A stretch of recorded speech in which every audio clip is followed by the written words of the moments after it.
প্রথমত যে কারণ সেটা হচ্ছে সাধারণ নর্মাল ফ্লু, ইনফ্লুয়েঞ্জা দিয়ে হতে পারে। সেক্ষেত্রে তার সাথে সর্দি কিংবা অল্প জ্বর এই সমস্যাগুলো থাকতে পারে। কিন্তু যদি দেখা যাচ্ছে তার সর্দি কাশির সাথে অনেক বেশি জ্বর, শরীর কাঁপুনি দিয়ে জ্বর আসছে, সে যখন নিঃশ্বাস নিতে তার শ্বাসকষ্ট হচ্ছে, তার শ্বাসের গতিটা অনেক বেশি, কিংবা সে যে নিঃশ্বাস নিচ্ছে তার বুকের খাঁচা দেবে যাচ্ছে, কিংবা শরীর নীল হয়ে যাচ্ছে, তার নখ জিহ্বা নীল হয়ে যাচ্ছে, সেটা কিন্তু অনেক বেশি শ্বাসকষ্টের আলামত। সেক্ষেত্রে কিন্তু নিউমোনিয়া কিংবা অন্য কোনো জটিল রোগের কথা চিন্তা করতে হবে।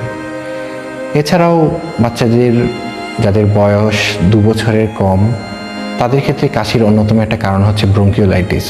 সেক্ষেত্রে আসলে বাচ্চা প্লেফুল অথবা হাসি খুশি থাকে, দেখা যাচ্ছে তার শ্বাসকষ্টে কিছু আলামত থাকে, তার কাশি থাকে, কিন্তু বাচ্চা তারপরও প্লেফুল হাসি খুশি